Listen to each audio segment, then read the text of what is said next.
rapper from Staten Island who blew up last year with the hit song WHOOPTY. New York niggas, ain't this y'all mans?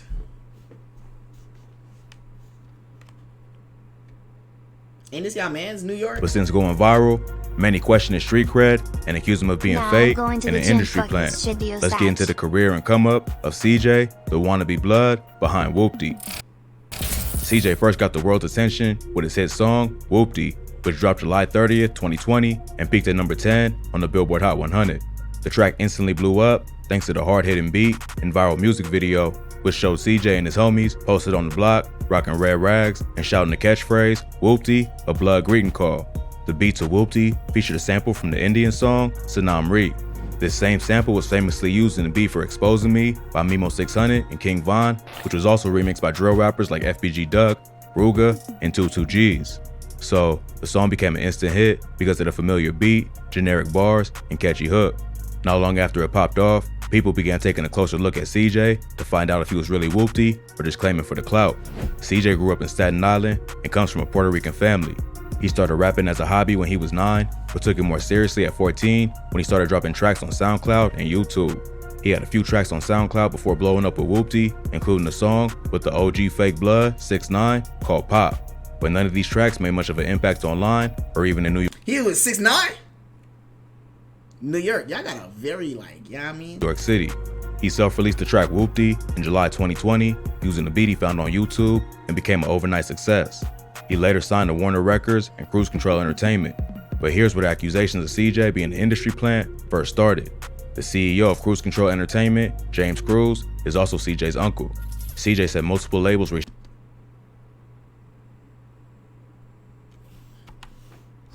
Cruise Control Entertainment, James Cruz, is also CJ's uncle.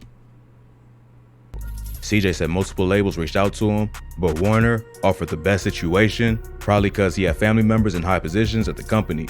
His uncle James Cruz is a music mogul who has deep connections in the industry. He worked for Reebok in the 90s before making the transition into music.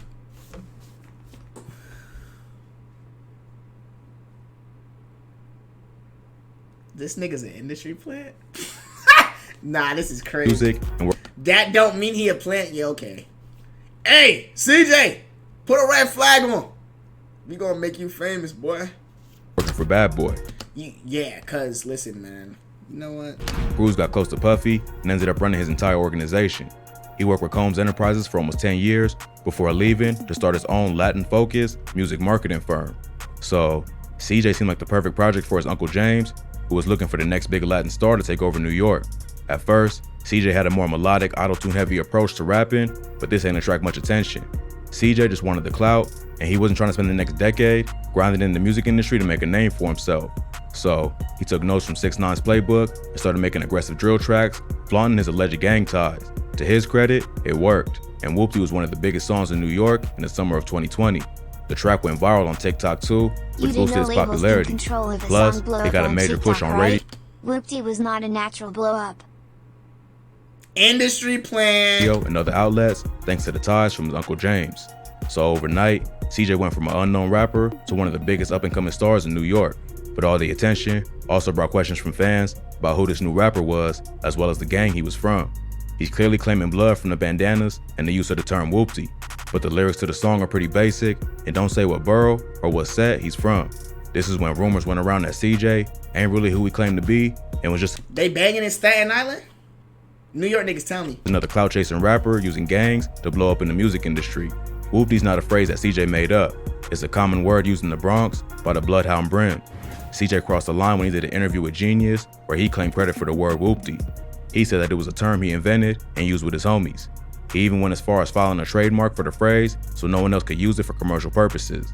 This upset the Bloodhound Brims, who had been using the word for years and wanted proper credit for creating it. Bloodhound Brims founder, LaBrim, even called in from prison, calling out CJ for taking the term and not giving proper credit.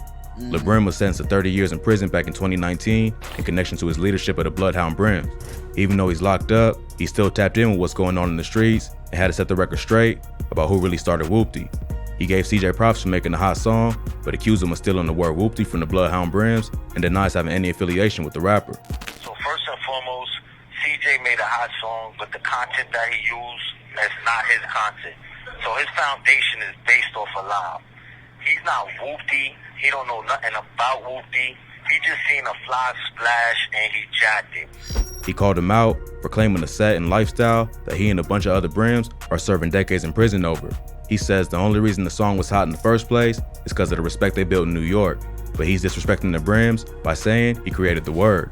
He makes it clear he ain't beefing with CJ or saying he gonna do something to him, but he had to set the record straight about where WHOOPTY started. Damn, niggas don't even respect you as a tough nigga enough to be like, yeah, now I gotta violate you over it. He like, I'm not worried about that little Staten Island nigga, but I'm gonna let you know he didn't make that shit up, bro. The nigga from Staten Island, bro. The nigga like, come on, man. Come on, man. This hurt CJ's street cred, and after that, more gang members and other New York drill rappers started questioning his affiliations. G5 Reels, a rapper affiliated with LeBrim, also hopped on live to call out CJ for being a fake blood with no ties to the Bloodhound Brims and for copywriting the term WHOOPTY, even though he never put in any work for the set. First you make the song WHOOPTY, then you make the song Bop. That's all our shit, boy. And you still not trying to pay homage? Then you gonna copyright our shit?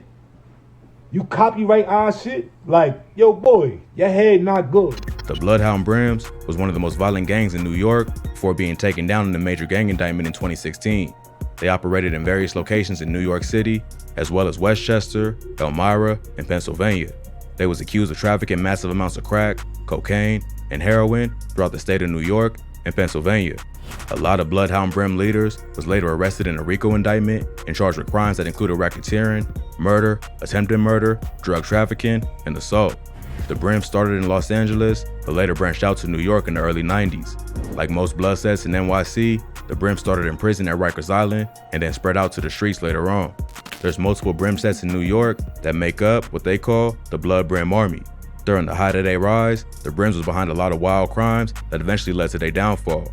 In 2012, LeBrim and another Blood member named Don P got arrested for a shootout at a chicken spot in the Bronx where they allegedly fired at ops with an AK-47. LeBrim was later found guilty of attempted murder for the crime, which was one of the events that led to his 30-year sentence. In 2014, a Brim leader named Kevin Melton made headlines after kidnapping the father of one of the prosecutors who was responsible for locking him up for life.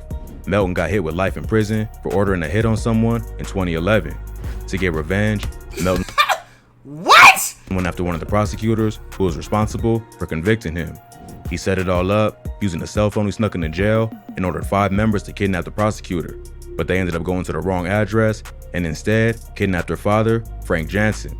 The gang kidnapped Jansen from his crib in Atlanta, then called his wife and told her they was gonna torture and kill her husband if she ain't followed their demands. But the FBI was able to intercept a call between Melton and the kidnappers and found Jansen at an apartment complex in Atlanta.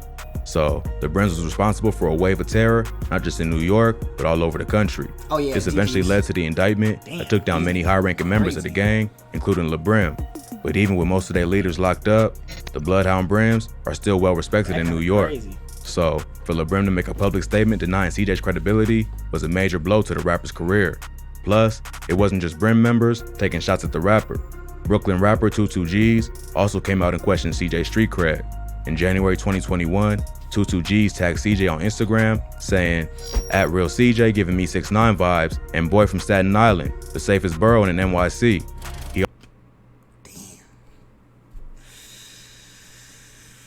Damn.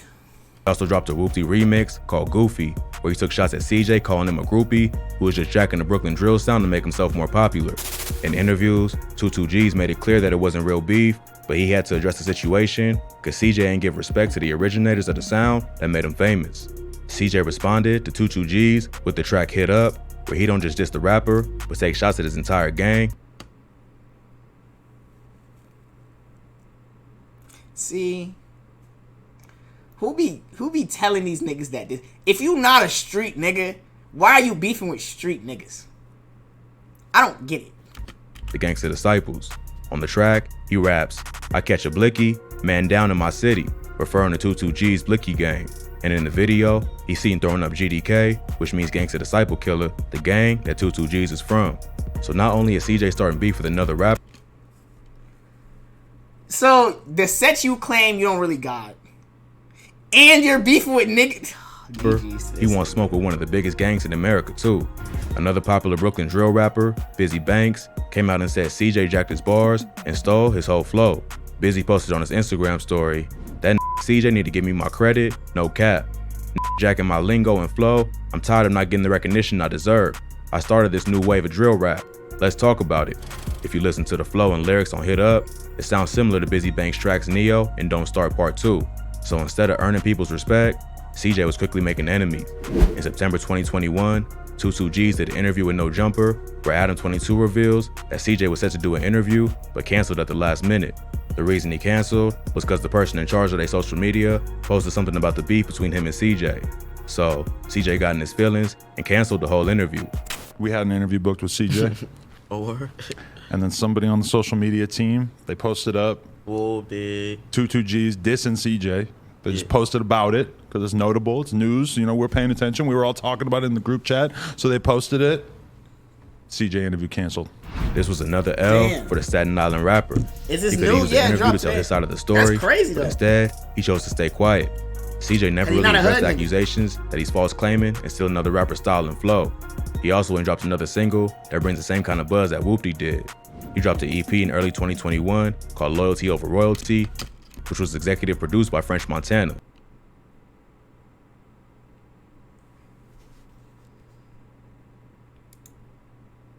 Of course French Montana has had something to do with this. Of course French Montana was involved in this shit somehow. The nigga said it all makes sense. But none of the other it all songs had makes the same impact sense. as WHOOPTY, unless CJ can switch up his whole style. Nigga said, of fucking course it was French Montana. And come back with a banger that puts him on the charts, would probably just be a one-hit wonder. Just like 6ix9ine, part of his appeal was his gang ties.